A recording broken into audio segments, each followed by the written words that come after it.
আগামী ৭২ ঘন্টার মধ্যে দেশের বিভিন্ন অঞ্চল দিয়ে টানা ৭ দিনে ঝড় বৃষ্টি হতে পারে বলে পূর্বাভাস দিয়েছে আবহাওয়া অধিদপ্তর। টানা ১ মাসের তাপপ্রবাহের রেশ এখনও চলছে।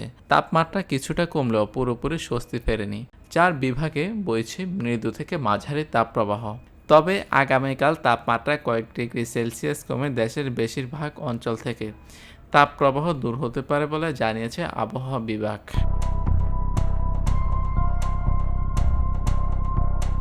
রোববার সন্ধ্যায় ৩ দিনের জন্য কালবৈশাখী ঝড়ের এ সতর্কতা জারি করে আবহাওয়া অধিদপ্তর।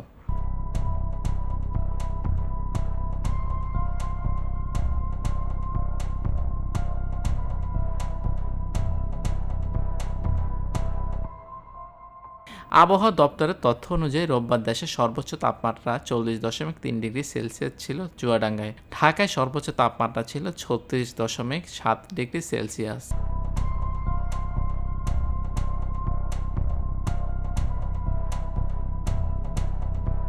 আবহাওয়া দপ্তর জানিয়েছে রোববার সন্ধ্যা ৬টা থেকে আগামী ২৪ ঘন্টায় ময়মনসিংহ ও সিলেট বিভাগের অধিকাংশ জায়গায়, ঢাকা ও চট্টগ্রাম, রংপুর, রাজশাহী, খুলনা ও বরিশাল বিভাগের কিছু কিছু জায়গায় অস্থায়ীভাবে দমকা বা ঝড়ো হাওয়াসহ বৃষ্টি বা বজ্রসহ বৃষ্টি হতে পারে। সেই সঙ্গে কোথাও কোথাও বিক্ষিপ্তভাবে শিলাবৃষ্টি হতে পারে। নিউজ ডেস্ক, চট্টগ্রাম সারাদিন।